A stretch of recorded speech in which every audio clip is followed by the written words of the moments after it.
Единствената нелогичност која што ја гледам во овие барања е што господинот Ахмети заедно со СДСМ беше 4 години на власт и можеше овие барања да ги оствари.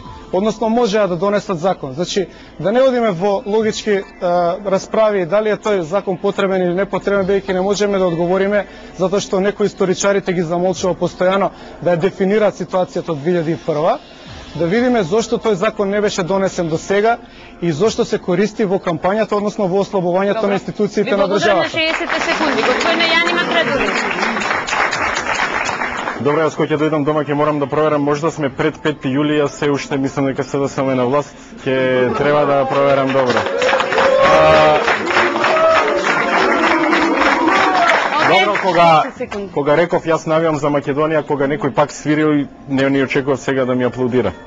Да бидеме јасни, во изминатите 4 години СДСМ или Ахмети или Дуи не го донесе тој закон.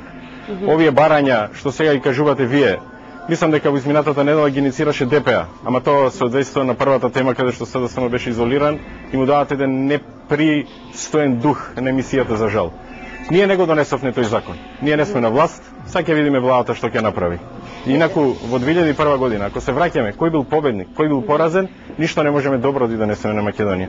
Ние работевме на ресоциализација, ние работевме на градење на институциите, за внес во институциите на сите и градење на мултиетничко општество по пример кој што можеме да го пресликаме секаде. За жал, во овој момент некој сака да си поигра со таа стабилност. Значи да се договориме, господине Макредули, никој тука не дава непристоен дух. Ги обработуваме само изминатите теми актуелни во пирамида едно од актуелните теми. Добре, мислам дека сосема на господинот Ахмети на Алфа телевизија. ДПА никогаш значи, немаме право да се вземеме став. Се слагам, само презентираме... ДПА никогаш не е отстапи од истото тоа барање што го има и Ахмети. Го кажавме во видеоматеријалот. Точно, да. Ете така, да се разбереме. Да, добро. Вашите 60 секунди. Па тоа дали албанците победија, тоа е една работа како нели зајакот кој му деле шамари на волкот, а позадината е мечката како ментор.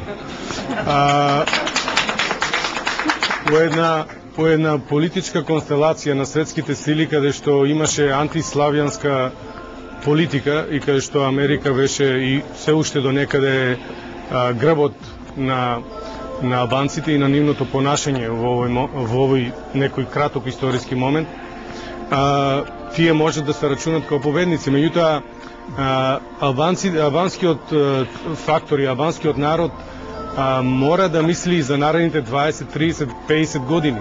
Значи, со промена на констелацијата, која веќе настапува, значи, во Европската Унија се повеќе има славјански земји. Полска, Чешка, Словачка, Словенија, Хрватска, Украина, значи, и Русија веќе на големо се зборува дека ќе стане дел од сето тоа.